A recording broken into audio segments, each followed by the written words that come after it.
Ang kwento ni Tomby.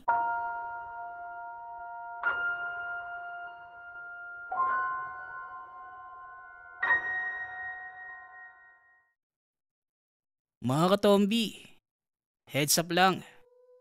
Yung susunod na kwento ay galing kay JD o mas kilala bilang Ninuno.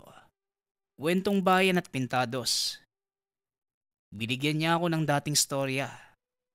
Naghahanap pa lang ako ng regular writer ko para sa channel natin mga katombi.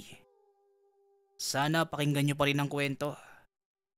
Para sa mga hindi nakakaalam, kaibigan ko si ang Ninuno at ang Pinuno. Yun lamang. Simulan na natin ang kwento.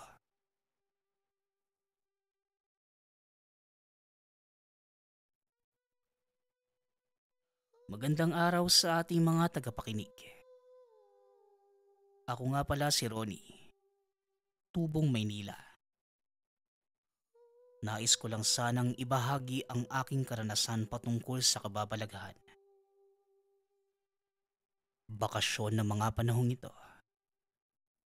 Nakaugalian na naming pamilya.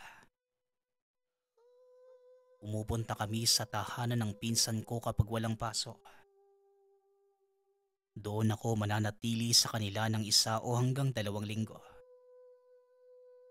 Napakaganda doon sa lugar. Merong malawak na palayan at katabi lang din ng bundok. Kumbaga kapag naroon, talagang marerelax ka sa ganda ng kalikasan. Lalo pat kapag namumuhay ka sa araw-araw na ingay sa Maynila. Third year college na ako noon. Talagang napakahilig kong magala. Lalo na kapag ganitong lugar yung pupuntahan. Malaki ang tahanan ng kapamilya namin doon. Nasa may pinakagitna mismo ng palayan. Kagaya ng tipikal na bahay sa probinsya. Nakaangat ito ng isang palapag. Kailangan mong umakyat ng hagdanan bago ka makapasok sa looban.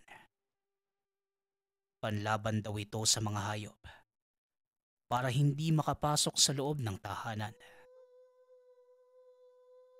3 silang nakatira doon sa bahay. Si Tio, Tia at pinsan kong si Ardel. Itong si Ardel, siya yung kasundo ko sa paggagala sa lugar nila. Malaking tao, matipuno ang pangangatawan. Uy pinsan, mabuti naman maaga kayong nakarating. Hindi ba mahirap ang biyahe? Wika ni Ardel. Hindi naman pinsan. Mabuti na nga lang, maaga. Ayoko din ng matagal na biyahe. Ang sakit sa puwet kapag umuupo ng matagal. Tugon ni Ronnie.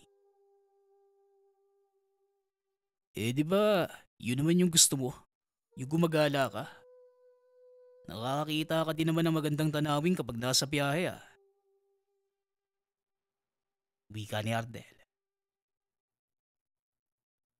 Oo naman, gustong gusto ko talaga yung makita yung magagandang view. Kaso, ayaw ko nung nakaupo ako. Mas gusto ko naglalakad lang. Para nararamdaman ko talaga yung vibes ng lugar. Tsaka mas nananamnam ko yung ganda. Tugon ni Ronnie. Naku, dyan sa tono ng pagsasalita mo alam ko na yung ibig mong sabihin. Magyayaya ka na naman maglakad dyan sa bundok ano? Tanong ni Ardel. Siyempre naman pinsan, yan nga ang pinakapinunta ko dito sa inyo. Yung makapaglakad-lakad dyan. Medyo nakakatakot lang pero andyan ka naman. Teka, parang lumapit ata yung bahay niyo sa bundok. Di ba, nasa gitna kayo ng palayan? Tugon ni Ronnie. Pinalipat ng nanay. Para daw may silong kaagad. Natatakpan ng bundok yung araw. Para hindi masyadong mainit. Pero mas maganda na yan, di ba? Paglabas mo ng bahay, pwede ka na kagad umakyat. Kaso, mahirap umakyat ngayon pinsan eh. Ang daming usap-usapan dyan sa baryo. May mga nawawala daw. Tapos kapag nakikita, wala na sa sarili. Hindi na daw makausap ng maayos. Pero swerte pa yung mga nakikita. Madalas daw kasi, hindi na eh. Wala pa naman aktwal na nakita na ganun. Puro kwento lang yung naririnig ko eh. Wika ni Ardel. Alam mo naman dito sa probinsya, di ba pinsan? Marami talagang kwentong bayan. Sisimulan ng isa tapos kagaya na din yung iba. Kahit wala naman talaga nakikita. O kahit wala namang naranasan. Alam mo yun, makasabay lang sa uso. Tugon ni Ronnie. Sabagay, oo nga naman. Normal na sa atin yung mga Pilipino eh. Pero mas mabuti pa din yung nag-iingat tayo. Wala namang mawawala sa atin eh. Bueno, tara pinsan, kain muna tayo sa loob. Aya ni Ardel. Sabay-sabay kaming kumain buong pamilya. Naroon ang mga magulang ko, pati na din si Tio at Tia. Wala pa man kaming ginagawa ni Ardel. Alam na nila yung plano namin. Pinagsabihan nila kami na wag masyadong gumala at umakyat doon sa bundok. Doon na lang daw kami sa palayan. O kaya naman sa baryo kung saan maraming tao. Talagang naniniwala sila sa mga sabi-sabi patungkol doon sa bundok. Hindi naman kami sumasagot ng pinsan ko. Hinahayaan lang namin silang magsalita. Matapos kumain, lumabas muna ako ng bahay para makapagpahinga. Doon ako dumiretso sa may likod. Kitang-kita mula doon yung papasok sa bundok. Hindi ko alam pero parang merong nangungusap sa akin. Pilit akong hinihila na maglakad palapit doon. Sobrang payapa sa pakiramdam. Sobrang saya. Talagang kinukumbinsi akong pumunta sa lugar. Tila iniimbita ako ng kabundukan. Hanggang sa nakarinig ako ng boses. Boses ng babae na kumakanta. Napakaganda ng tinig. Hanggang sa... Hoy pinsan! Anong ginagawa mo dyan? Bakit nakayakap ka sa puno? Tanong ni Ardel. Gulat na gulat ako ng mga oras na yon. Dahil yung buong katawan ko nakapulupot doon sa puno. Nahiya ako sa ginawa ko. Nagpalusot na lamang ako sa kanya. Ano kasi pinsan, parang namiss ko yung pakiramdam na ganito eh. Yung kalikasan pa. Kaya pinapakiramdaman ko lang talaga. Tugon ko sa kanya. Ha? Bakit mo naman kailangang yakapin? Buong katawan mo nakapulupot sa puno oh. Anong akala mo dyan, babae? Tanong ni Ardel. Di ba nga ang sabi ko sa'yo, mas gusto kong nararamdaman ko yung paligid. Kaya yan, niyakap ko lang. Ito naman oh, gusto mo lang din yatang yakapin kita eh. O ka na dito, ikaw naman yung yumakap. Tugon ko kay Ardel. Ewan ko sa'yo Ronnie, bahala ka na nga dyan. Pupunta na ako dun sa palayan. May ginagawa akong tambayan dun eh. Tara, dun muna tayo. Wika ni Ardel. Bago tuluyang umalis, muli kong tinignan yung daan papunta sa bundok. Sobrang weirdo. Tapos yung niyakap ko na puno, basang-basa Hindi ko alam kung paano yon nangyari. Hindi ko naman masyadong pinansin ang nakita. Kaagad na akong sumunod sa pinsan ko sa palayan. Nakakatawa talaga yung itsura mo kanina doon. Bakit ba kasi niyakap mo yung puno? Mukhang kailangan mo na ata ng nobya. Wika ni Ardel. Ako pa talaga ang kailangan ng nobya. Ikaw yun pinsan eh. Wala nga ako masyadong makitang babae dito sa lugar nyo kapag buwibisita ako eh. Imposibleng hindi ka pa naghahanap. Tugon ko kay Ardel. Oo nga eh. Nasa dulong parte kasi yung bahay namin. Eh yung iba, doon pa nakatira sa baryo. Nakakapagod naman pumunta doon araw-araw. Pero wag kang mag-alala pinsan. Kapag merong nagawi dito, hindi ko na yun papalagpasin. Papakitaan ko na yun ng galawan ko. Wika ni Ardel. Sige, sabi mo yan pinsan ha. Baka mamaya, mga tugga kapag meron kang nakitang babae dyan. Tugon ko sa kanya. Nagtawa na naman kaming magpinsan. Kinagabihan ng araw na yon, bago kami kumain ng hapunan, muling sumagi sa isipan ko yung daanan papunta doon sa bundok. Gusto ko ito muling makita, kaya kahit madilim na, pumunta pa rin ako sa likod bahay. Wala pa man ako doon, nakakarinig na ako ng boses. Nandiyan na naman yung kumakanta. Sobrang ganda talaga ng tinig. Pagsilip ko doon, isang babae ang nakita ko. Medyo nagliliwanag ang buong katawan.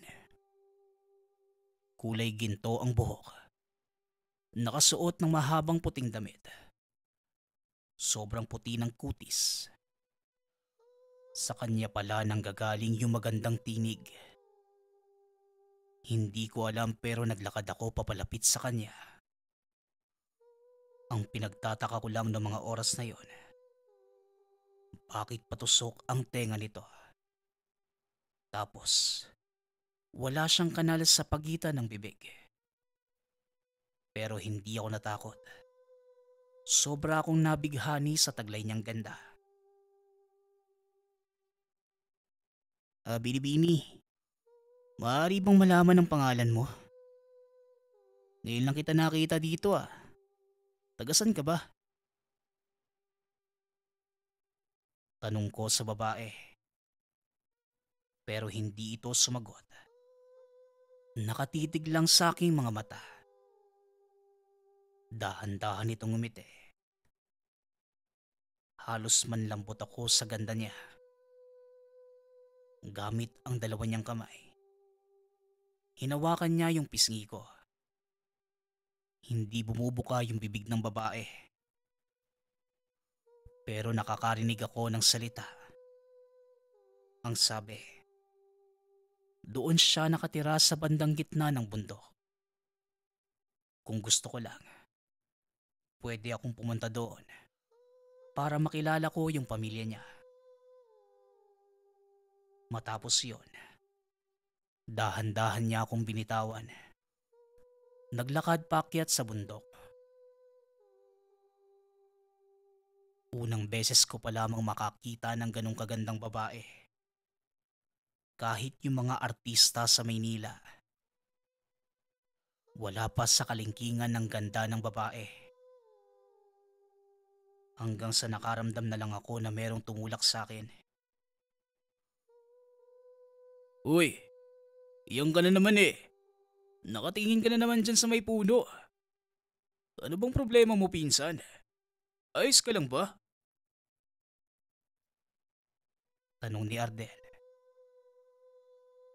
Ang unang pumasok sa isip ko nung marinig ko yung boses ng pinsan ko, baka agawan pa ako doon sa magandang babae.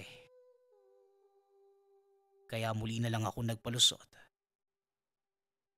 Hindi ko sinabi kay Ardel kung ano ang nakita ko. Ay pinsan, hindi ako sa puno nakatingin. Dito sa paanan papunta sa bundok oh. Doon sa itaas. Ayaw mo kasi akong samahan eh. Alam mo namang gustong gusto kong umakyat dyan. Wika ko sa kanya. Gusto nga kitang samahan pinsan. Kaso, hindi nga pwede. Ayaw pumayag ng nanay ko. Alam mo naman yun. Naniniwala siya sa mga ganyang usapin. Ang dami-dami nga kung ano-ano doon sa altar namin eh. Mga pangontra tsaka pampaswerte daw sa palayan. Ano Ronnie? Gusto mo ba tumakas na lang kaya tayo? Tugon ni Ardel. Sa isip ko, hindi ko naman kailangan nakasama pa si pinsan. Kahit ako na lang, kayang-kaya ko naman pumunta doon sa itaas ng bundok. Di na pinsan, biro lang. Oo naman, mas mabuti nang nag-iingat at sundin mo yung sinabi ni Tia. Mamaya, mapano pa tayo eh, kapag pinilit nating umakyat. Tara na pinsan, pasok na tayo sa loob. Mukhang masarap yung pagkain natin eh. Tugon ko sa kanya. Pagkaupo namin ni Ardel sa pagkainan, nagulat ako kay Tia. Bigla niya akong inamoy. Hinawakan ang mukha ko at tinitigan ng mata sa mata. Ardel, Ronnie, di ba ang sabi ko sa inyo? Wag na wag kayong pupunta doon sa bundok. Wag kayong aakyat. Tanong ni Tia. Oo, hindi naman po kami pumunta doon ay. Andyan nga lang po kami sa palayan eh. Doon lang po kami tumambay. Tugon ni Ardel. Opo Tia, di po kami pumunta doon. Hanggang dyan nga lang po kami sa likod eh. Tinitignan ko lang po yung daanan papunta doon sa bundok. Wika ko kay Tia. Siguraduhin niyo lang dalawa. Hindi ako nagbibiro sa sinasabi ko. Delikado ngayon ang bundok. Kaya huwag kayong pupunta. Ikaw Ronnie, kahit dyan sa likod bahay, iwasan mo na din. Doon ka lang sa palayan natin. O kaya sa harap ng bahay.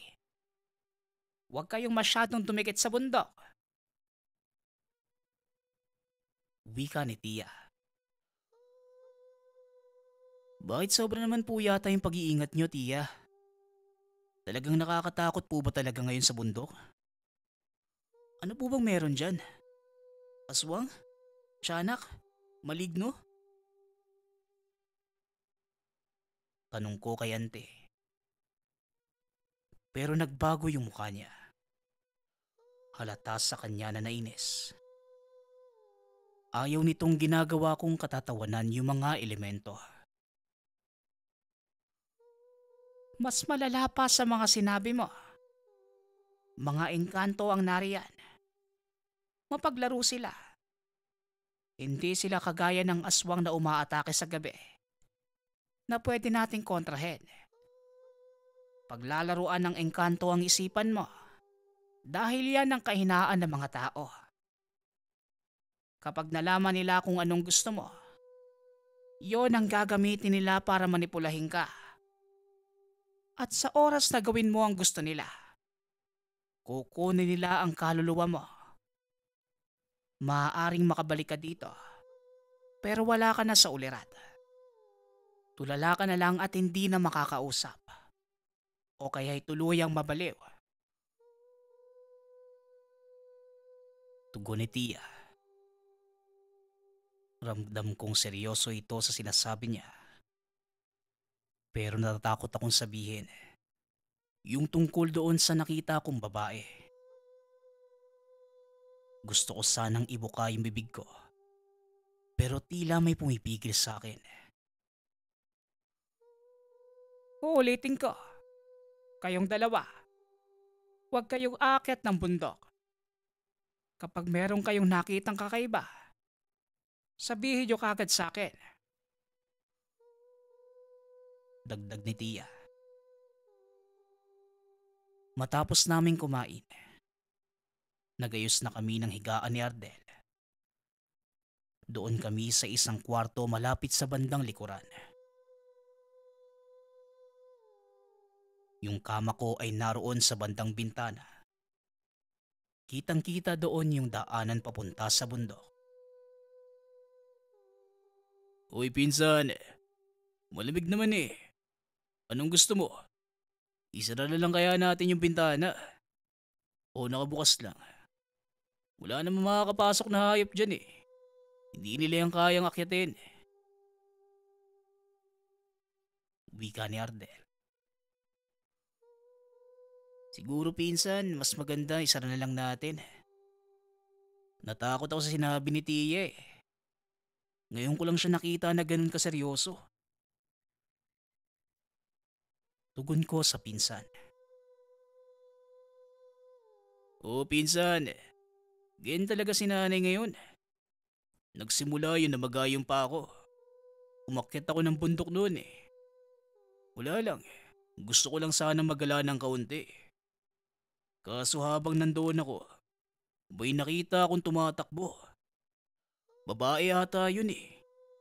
Mahaba yung buhok. Inabol ko pa nga eh. Kaso ang problema, meron ako nasipa doon na hindi ko na matandaan kung punso ba yun o puno. Sobrang sakit ng paa ko noon. Kaya buwaba na ako kagad.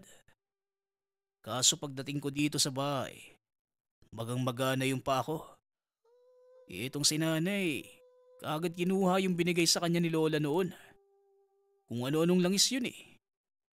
Tapos meron pang ang kwintas. Pinausukan niya yung paa ko. Pinahida ng langis. Pero ayun, nagulat ako pagising ko kinabukasan maayos na. Wala na yung mga maga. Kaya simula ng araw na yon, pinapalis na rin ako ni nanay dyan sa bundok. Baka yun nga eh. Yun yung sinasabi niya. Napaglaruan daw ako ng engkanto eh. Mabuti na nga lang, nakababa pa ako ng bundok. Dahil kung nagkataon, ay nako, wala na ako.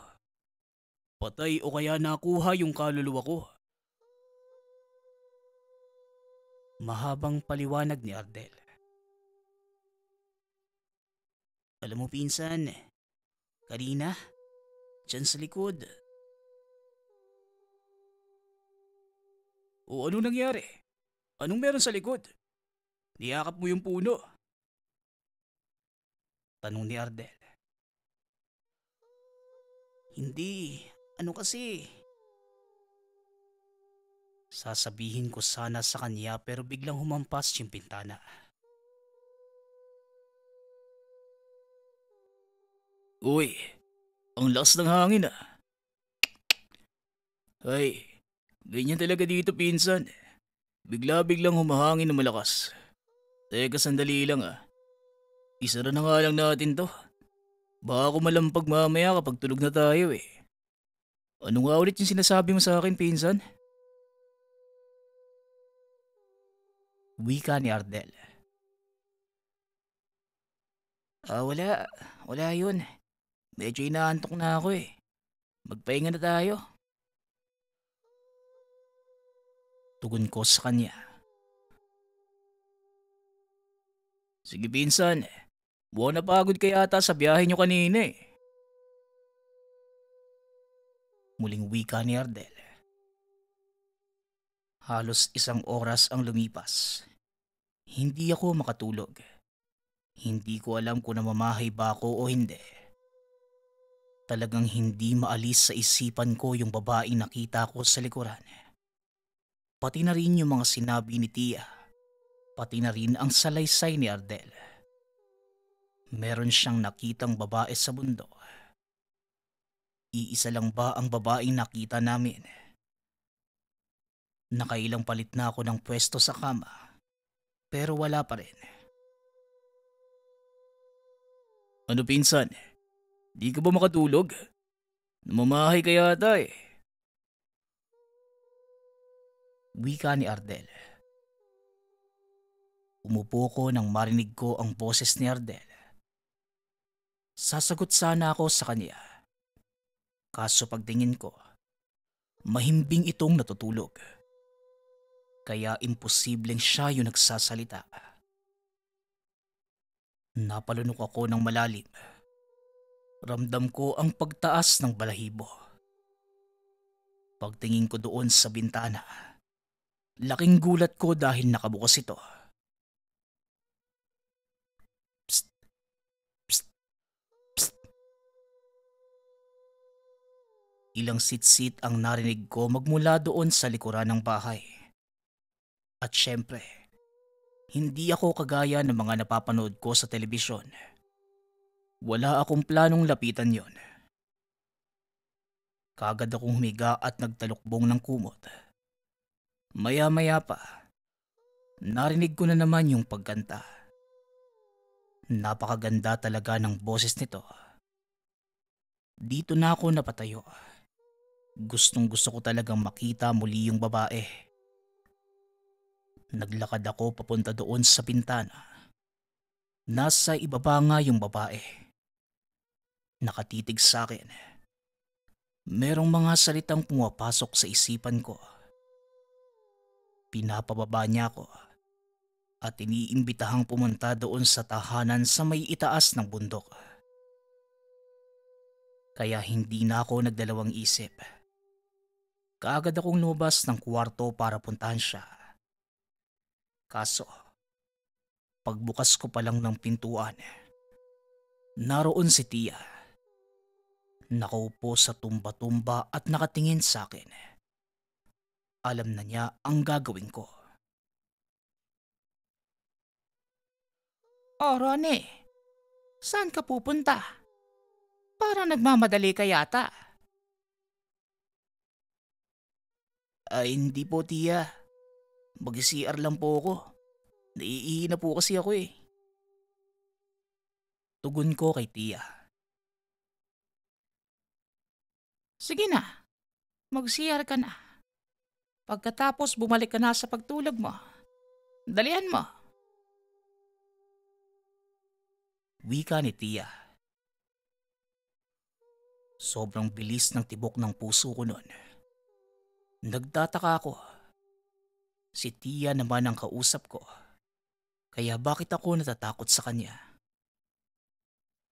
Paglabas ko ng banyo, wala na si Tia sa tumba-tumba. Tapos yung pintuan ng kwarto namin ni Ardel, nakabukas din.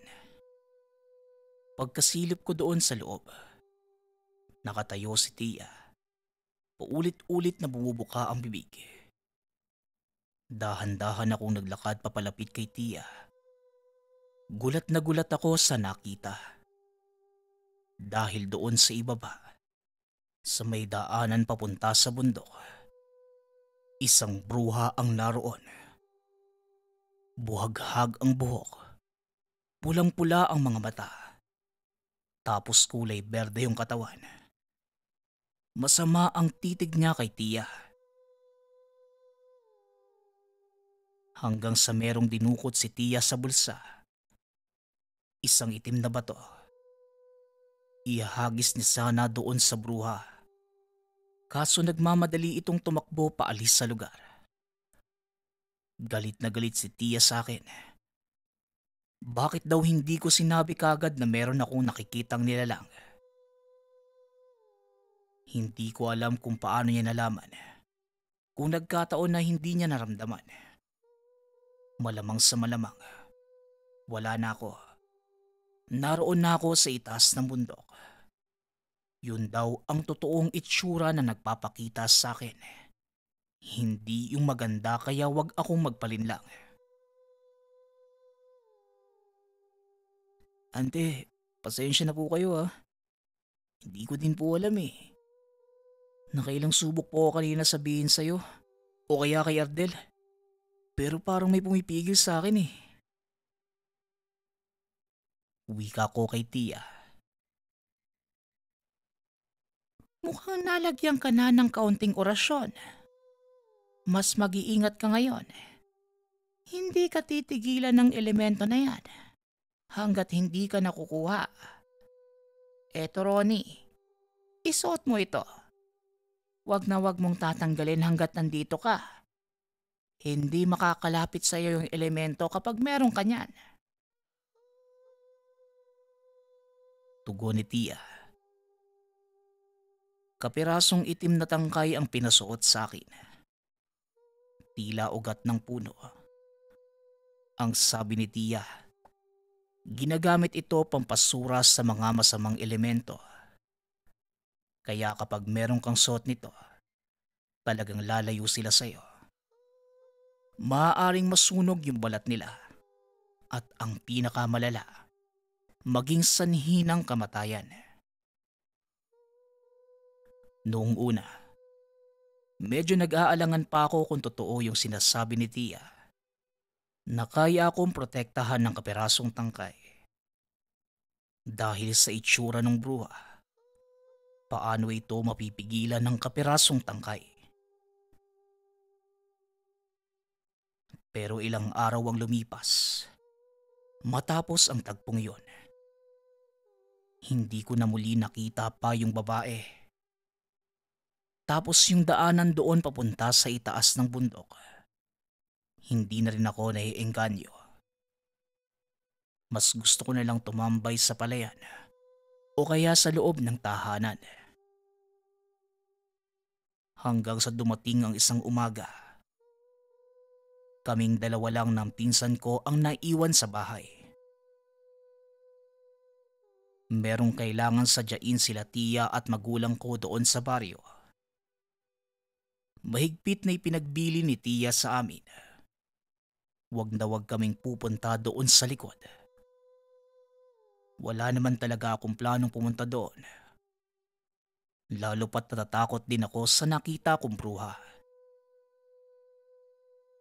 Noong una wala namang kaming problema ni Ardel. Normal na kwentuhan lang habang nakatambay doon sa palayan. At dahil presko yung buong paligid, nakaidlip ako. Nang magising wala na si Ardel sa tabi ko. Kaagad akong tumingin sa paligid. Hindi ko talaga siya makita. Kaya naisip ko na naroon lang ito sa loob ng tahanan. Pero nakailang ulit na ako ng tawag sa pangalan niya. Walang sumasagot. Hanggang sa napatingin ako sa bintana. Naroon yung pinsan ko sa likuran. Nakayakap doon sa puno. Kagad akong tumakbo papunta doon. Pero nasa lubong ko kagad siya. Palabas pa lang ito ng tahanan. Uy pinsan, anong ginagawa mo dun sa likod? Bakit mo niyayakap yung puno? Tanong ko kay Ardel. Ha? Anong niyayakap yung puno? Galing ako sa palayan eh. Hinahanap nga kita kaso wala ka naman dun. Tugon ni Ardel. Anong galing sa palayan eh, kanina pa akong doon. Pagkagising ko nga wala ka na eh. Kaya nga ako pumunta dito sa bahay. Nasa likod ka kanina, yakap-yakap mo yung puno. Muling wika ko kay Ardel. Ewan ko sa'yo pinsan. Akit na lang tayo sa bundok ano. Sakto, wala naman si nanay eh. Saglit lang, tapos bababa din tayo kaagad. Ayan ni Ardel. Uy, anong sinasabi mo dyan? Hindi ka ba nakikinig kay Tia? Tsaka sinabi ko na sa'yo yung nakita ko doon, di ba? Tugon ko sa kanya. Wala yun. Ilang araw na eh. Hindi na magpapakita sa'yo yun. Tsaka meron ka namang suot na kwintas eh. Hindi ka nun malalapitan. Bahala ka kung ayaw mo. Ako na lang mag-isa yung akit doon. Gusto ko lang naman sanang sumilip doon sa itaas eh. Wika ni Ardel. Nagtataka ako sa kanya. Ibang-iba ito. Hindi basta aakyat sa bundok yung pinsan ko. Lalo na sa ganitong sitwasyon. Alam kong merong kakaiba sa kanya. Kaso, hindi ko naman pwedeng pabayaan na lang siyang umakyat mag-isa. Kaya labag man sa loob ko, sumama pa rin ako kay pinsan. Pero, kumuha ako doon sa altar ng itim na bato. Yung hawak ni Tia nung makita namin yung bruha. Hindi na muling nagsalita si Ardel. Habang naglalakad kami paakyat, nasa may bandang likuran niya lang ako. Unti-unting nagbabago yung aura ng paligid. Kinikilabutan ako ng mga oras na yon. Pinsan, baba na tayo. Nakaakyat naman na tayo eh. Tara na kaya. Wika ko sa kanya. Bigla itong tumigil sa paglalakad. Pagkatapos, hinawakan niya yung ulo niya. Dahan-dahan siyang humarap sa akin. Uy pinsan, bakit andito ka sa bundok? Anong ginagawa natin dito? Tanong ni Ardel. Sinusundan lang kita eh. Sabi mo gusto mo umakyat sa bundok. Tugon ko sa kanya. Hindi alam ni Ardel kung anong nangyari. Ang huling naaalala niya, natulog lang kami doon sa palayan. Hindi na kami nagsayang ng oras. Dali-dali na kaming tumakbo pa ibaba ng bundok. Pero unti-unting sumisikip yung daanan. Lumalapit sa amin yung mga dahon ng puno. Dumidilim din ang buong paligid. Hanggang sa nakarinig kami ng mga kaluskos. Laking gulat ko na lang. Pagkahawak ko sa dibdib, wala na yung kwintas na bigay ni Tia. Hanggang sa narinig namin yung magandang boses ng babae. Lumabas siya sa harapan. Natulala kami ng pinsan ko sa ganda. Tinatawag niya kami sa isang daanan. Maliwanag doon tapos ang gaan-gaan sa pakiramdam. Nawala na sa sarili si Ardel. Dali-dali siyang naglakad papalapit doon sa babae. Habang ako naman, nakapako sa bulsa yung itim na bato. Hindi ko alam pero kinuha ko yun. Kaagad hinagis doon sa babae. Saksing buhay ako doon. Kitang-kita ng dalawang mga mata ko yung mabilis na pagbabago ng itsura ng babae. Hindi nagkamali si Tia. Yung bruha na nakita namin at yung magandang babae ay iisa lamang. Halos mabaliw sa kakasigaw si Ardel nang makita niya ang engkanto. Habang yung bruha naman, walang tigil sa kakasigaw nung tumama sa kanya yung itim na bato. Kaagad itong nagtago papalayo. Wala na kaming sinayang na oras. Dali-dali kaming umalis sa lugar. Wala naman kaming napansin na sumusunod. Kumalma na kaming dalawa ni Ardel.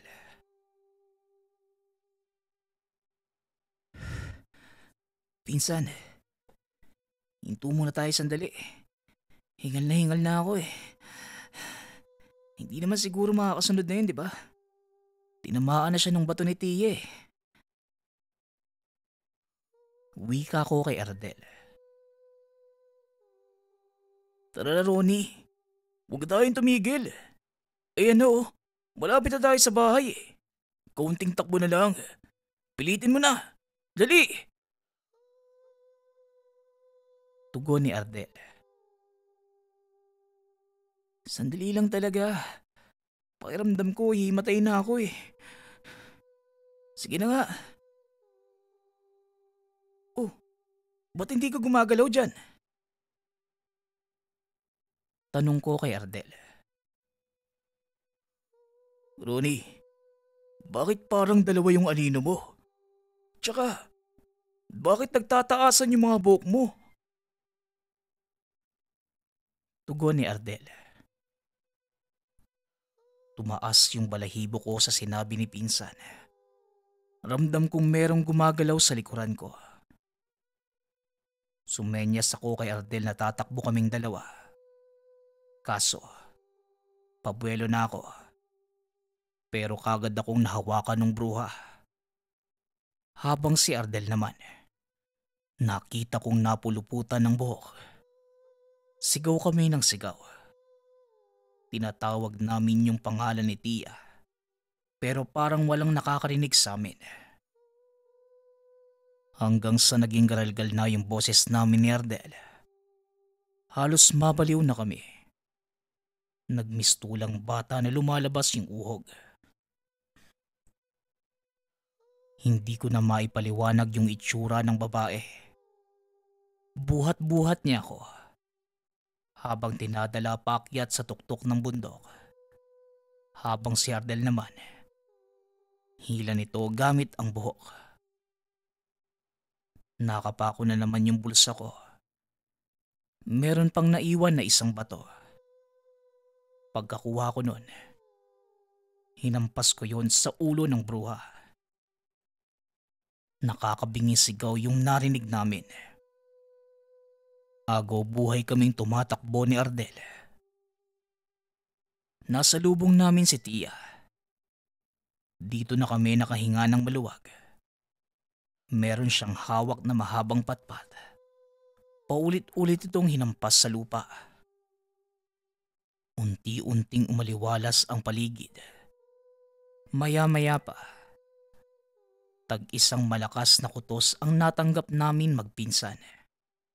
Pero, hindi naman kami pinagalitan ni Tia. Sinabing kasalanan niya yon dahil nagpabaya siya. Nakalimutan niya mismo ang lagi niyang paalala. Matalino ang mga engkanto. Sadyang mapaglaro. Hindi niya naisip na pwedeng linlangin si Ardel para mapakyat ako sa bundok at maalis yung kwintas na suot ko. Ako lang naman ang pakay ng nilalang. Nadamay lang si pinsan. Magmula ng araw na yon, naging triple ang pag-iingat namin. Naglagay na ng bakod sa likuran. Meron din siyang itinali na uri ng ugat.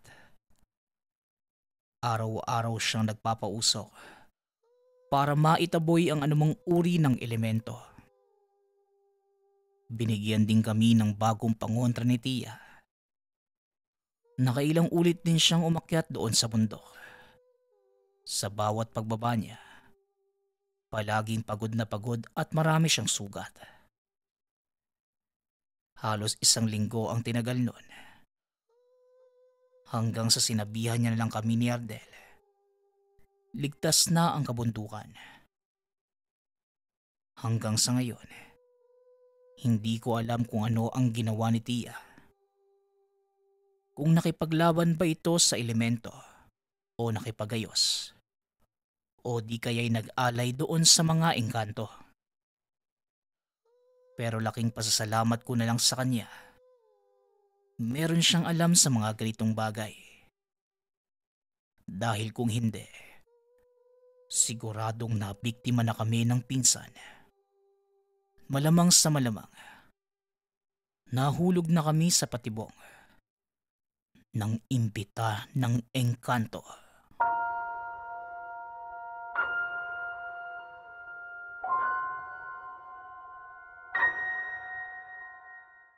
Ang tatay ni Alon na itago na lang natin sa pangalang Kael.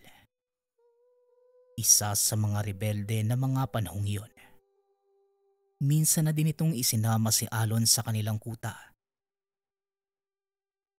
18 taon na si Alon. Halos lahat ng kuta noon ay alam niya kung saan. Kilala din ng binata ang halos lahat ng mga may malalaking ranggo sa bawat lugar at isa dito ang ama. Ang ilan sa mga kasamahan na rebelde ay may mga tangan. Ito ay nalaman niya nang minsang magkaroon ng kumbate sa bawat kuta. Ang ibig sabihin nito, magkakaroon ng subukan ng gamit. Nakakakilabot dahil malalakas na kalibre ng baril ang ginagamit para barilin ng isang may tangan. Nakahubad pa ang mga ito. Pero kapansin-pansin ang mga burda sa katawan. Anak, pagmusdan mong maigi ah. Ngayon mo lang malalaman na may karga din akong kalaman. Wika ni Tatay Kael. Ikinagulat ito ng binata. Nagubad ng damit ang ama. May dinukot sa bulsa na panyong kulay itim at hinampas-hampas ito sa katawan. Ang ama pa ang pumili kung anong sandata ang gagamitin sa subok. Isang makapal at mahabang tabak na may napakakintab na talim. Ka Oscar, gusto ko yung hawak mo. Maigi dahil may karga yan.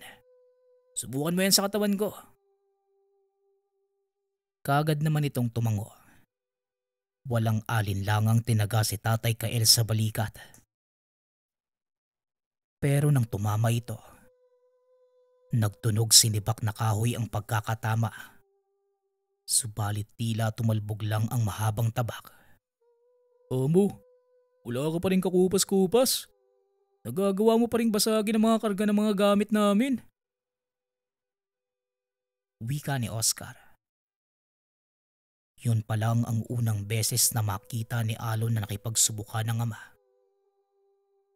Nagkaroon tuloy ng interes ang binata na malaman kung ano ang tanga nito. Atay, nakakamangha ka naman po. Ano po bang sekreto nyo? Tanong ni Alon habang naglalakad sila pa uwi. Nasa katawan ko anak. May nakabaong bertud na habilin pa sa akin ng lolo mo. Isang bertud na kung tawagin ay tagaliwas. Nakuha ito ng lolo mo sa pugad ng bayawak eh. Noong una na pagkamalan pa niyang itlog. Kulay puti din kasi. Pero ang hindi niya alam isang malakas na bertud pala. Yung panyong itim naman, isang insignias yun. Hindi mo makikita ang mga kataga na nakasulat. Mga malalakas na dasal at orasyon pang protekta. Kaya mo anak, magkakaroon ka rin ito balang araw. Paliwanag ni Tatay Kael.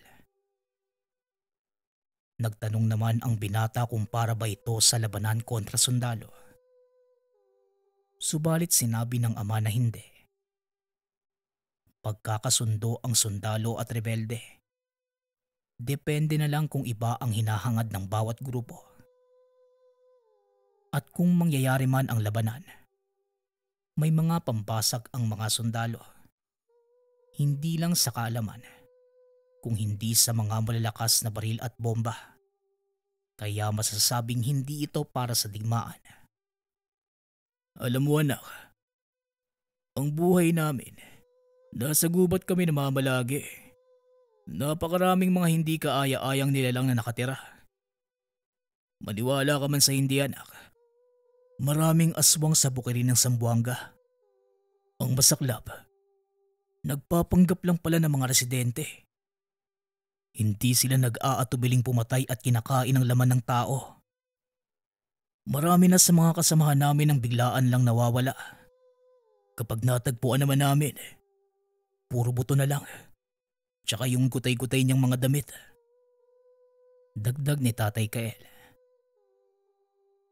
Hindi naman na nagsalita pa si Alon. Naniniwala siya sa kanyang ama sapagkat hindi lang sa bukid laganap ang mga aswang, pati na rin sa maliliit na baryo. May napapabalitang pinapaslang at ang salarin ay aswang.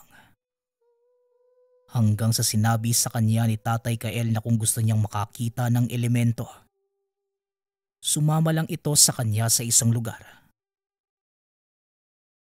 May pag-aalinlangan man ang binata. Sumang-ayon naman ito. Dahil sa naging malakas ang kuryosidad niya sa mga bagay-bagay. Araw ng Biyernes. Walang pasok kinabukasan. Kaya sinabihan niya ang ama na gusto niyang sumama ng araw na yon. Talaga lang huwag kang tatakbo pag nakakita ka. Dahil kapag lumayo ka sa akin, maaari kang mawala.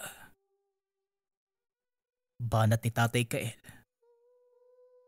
Umalis sila ng tahanan. Nagpasama pa si Tatay Kael kay Ka Oscar para dagdag proteksyon na rin. Ang totoo, si Ka Oscar ay napakabihasa sa mga aswang. Alam nito ang mga bakas, palatandaan at may pakiramdam na sobrang lawak ang naaabot. Kagaya din ito sa kung anong katangian meron ng ama. Halos 2 oras sila sa paglalakad. May nakikita pa si Alon na ilang kabahayan. Magkakalayo ito at may mga taong napaka-weirdo kung makatitig sa kanila. Huwag mong titigan, anak. Malay mo mga aswang pala yan Ka Oscar, napapansin ko lang matatalino na ang mga aswang ngayon Kaya nang itago ang mga bakas. May kaalaman na siguro sila sa sabulag. Wika ni Tatay Kael. Yun sana ang sasabihin ko sa iyo kanina. Kaya may halong pangamba ako na mag-aya ka Ikaw talaga, di ka pa rin nagbabago.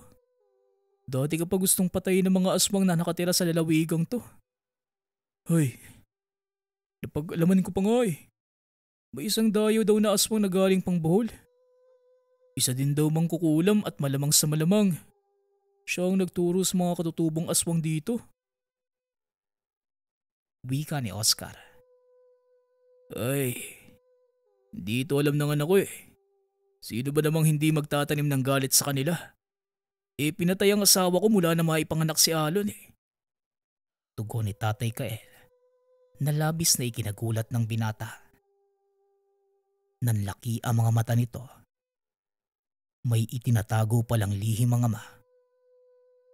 Kaya pala sa tuwing tatanungin niya ito kung nasaan ang ina, umiiyak na lang ang ama at hindi sumasagot. Matagal na niyang pinaniniwalaan na nag-asawa na ng iba ang ina. Pero ang dahilan pala ay pinatay ng aswang. Dito na namuo ang galit ng binata. Yung malakas na kuryosidad. Mas umigting pa ito at ninais ding pumatay ng aswang. Napakatahimik ni Alon at sobrang seryoso ng mukha. Nakasunod lang ito ng lakad sa ama habang tinitignan ang bawat daanan. Nang mga sandaling yun, takip silim na. Kumukulimlim ang kalangitan at may nagbabadyang malakas na ulan. Hanggang sa makarating na sila sa kagubatan, nakikita ni Alon ang naglalakihan at naglalawikang mga puno ng lawaan, nara, tindalo, ipil at mga nakakakilabot na balete na may malalaking baging. Maririnig din sa lugar ang iba't ibang huni ng mga hayop, kagaya ng uwak, kuwago, bato-bato, at mga nagbubungis-ngisang maliliit na unggoy, pati na rin ang kakaibang angil na tila hayop na babangis. Bumagsak na rin ang ulan ng mga sandaling ito, kaya sumilong sila sa isang malaking puno ng nara. Panay ang reklamo ni Oscar at sinasabi nitong dapat hindi na siya sumama. Tumatawa naman si Tatay Kael. Naaaliw itong tignan ang mukha ni Oscar kapag sumisimangot. Hanggang sa biglang natahimik ang lahat. Nakarinig silang tatlo ng mga boses kahit malakas ang ulan. Sumenya si Tatay Kael. Ang ibig sabihin huwag silang magingay. Marahan itong gumapang sa gilid ng malaking ugat ng Nara at sinilip kung ano at sino ang mga naglilika ng tunog. Hanggang sa nanlaki ang mga mata ni Tatay Kael. Lumingon ito kay Oscar at Alon. Sumenyas kasabay ng pagtango. Pinalapit nito ang dalawa. Nakakita si Alon ng dalawang babae. Naghahabulan pa ang mga ito. Basang-basa at nakasuot ng saya na manipis. Bakat na bakat ang hulma ng buong katawan nito at umaalindog sa bawat pagtakbo. Kakaiba ang naramdaman ng binata. Habang si Oscar naman, dilat na dilat at kita ang pagkagat ng mga labi. Tila natatakam ito sa babaeng nagagandahang nakikita. Oy, oy, oy! Para kayong nakakita ng artista. Ikaw, Oscar, di ka na nadala. Magaling manlin lang ang mga aswang kaya huwag kang papadala sa bugso ng damdamin. Diyan lang kayo at lalapitan ko ang mga yan. Wika ni Tatay Kael. Nagkatitigan naman si Ka Oscar at Alon. Ilang sandali pa nang makita ng mga babae na may paparating. Napatigil ito sa ginagawa. Ngumiti at nagtago sa mga malalaking puno. Hanggang sa nanlaki ang mga mata ni Alon. Napansin niya yung isa ay naging matanda ang postura. Kinalapit niya si Ka Oscar. Sinabi ng binata na hihiramin niya ang tabak. Nakakunot pa ang mukha ni Ka Oscar sa pagtataka. Subalit napakaseryoso ng mukha ni Alon kaya inabot niya ang tabak. Inakala pa noon ng binata na magaan lang ito. Pero nang mahawakan, halos mawalan pa ng balanse si Alon dahil mabigat ang sandata at sa tansya niya. Nasa 10 kilo ito. Pero kahit ganon, buong puwersa niya itong pinatong sa balikat at kaagad pumunta sa ama. Subalit sumenyas muli si Tatay Kael. Sinabing manatili lang siya sa pwesto. Napahinto naman ang binata. Tinatanaw niya ang lugar kung saan nagtago ang mga babae. Ilang sandali pa. Naririnig niya ang mga pagtawa nito na nakakaakit.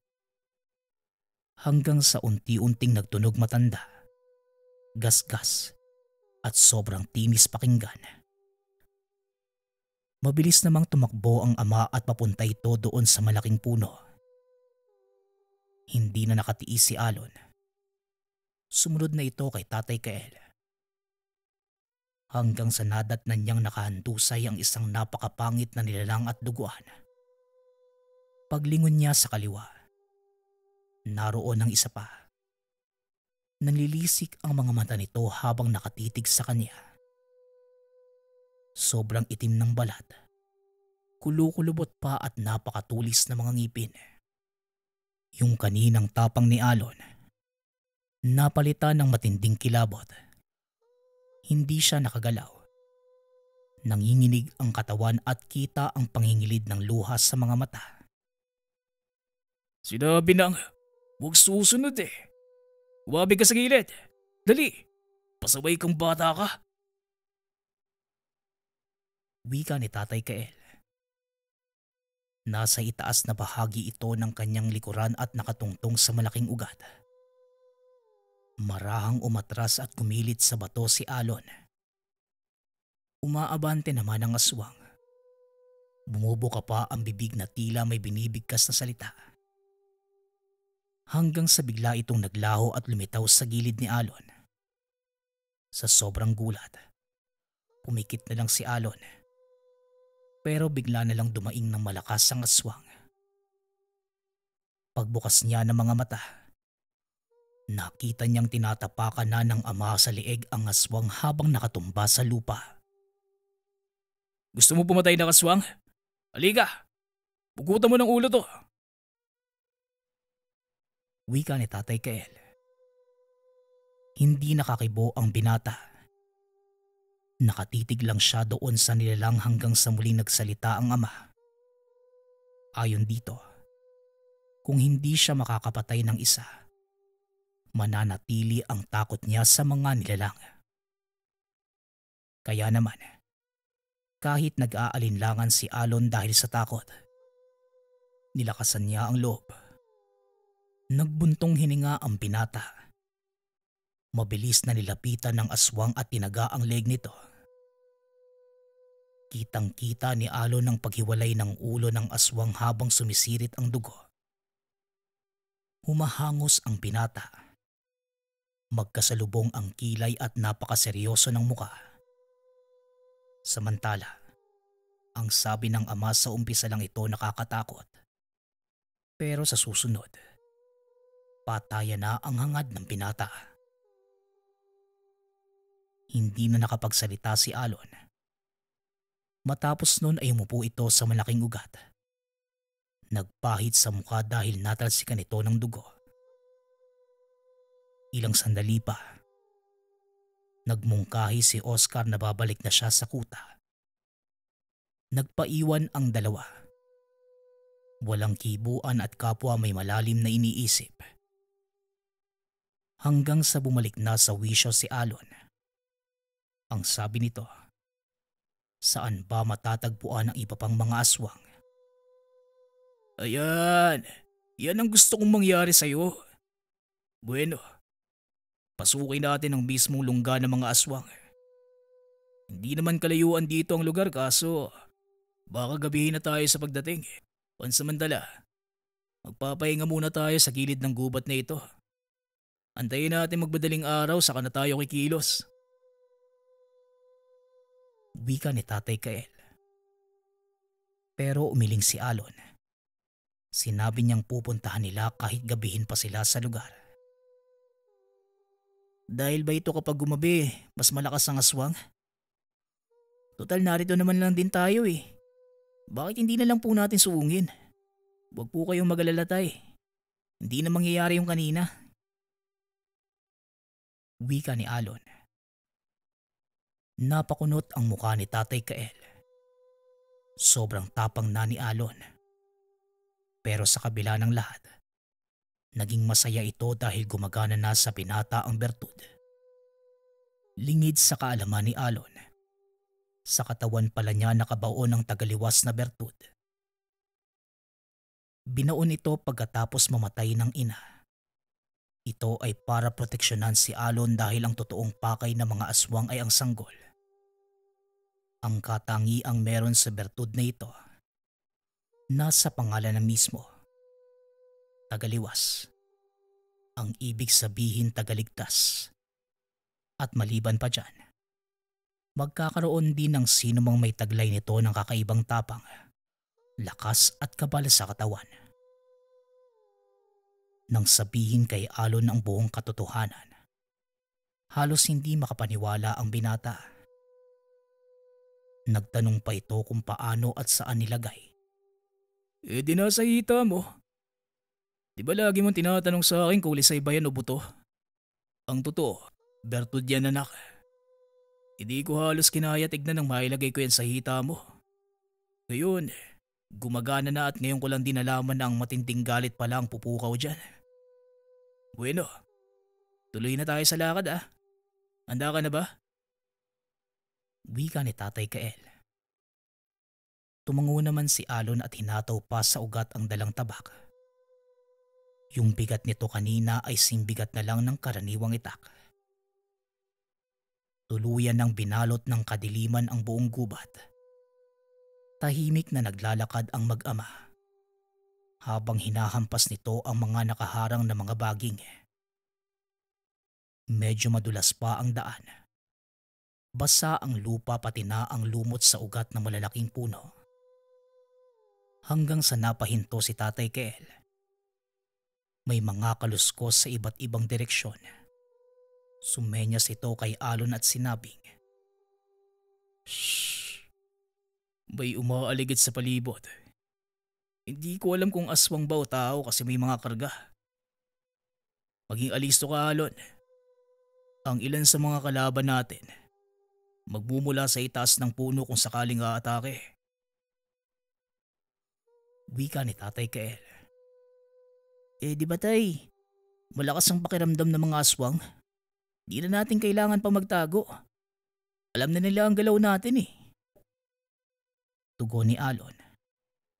Ikinagulat ito ni Tatay Kael. Tama ang sinabi ng binata. Dahil kahit maghanda pa sila, alam na ng mga aswang na naroon sila sa lugar. Hindi nakapagsalita si Tatay Kael.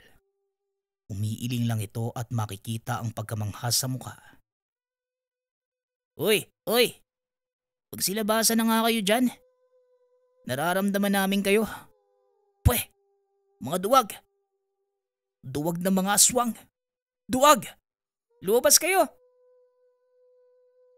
Sigaw ni Alon. Napapikit na lang ng mata ang ama habang kumakamot ng ulo.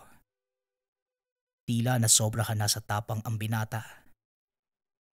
Kaya naman, hindi na magkawari ang ama sa pagpalingalinga sa buong paligid. Makikita sa kinikilos nito na tila natataranta. Panay dapog at sinasabing wag hamunin baka sabay umatake. Hindi naman nagsasalita si Alon. Umabante ito ng lakad. Hanggang sa nakapansin ng kaluskos at kagad niya itong pinuntahan. Isa-isang nagsulputan ang mga aswang sa harapan ni Alon. Ang bilang nito ay 4 maliban pa sa itaas ng mga puno. Sinubukan pa itong tawagin ni Tatay Kael. Pero hindi na nakikinig si Alon. Sobrang seryoso ng mukha. Nakadipa at nakahanda sa anumang pag-atake ng mga nilalang.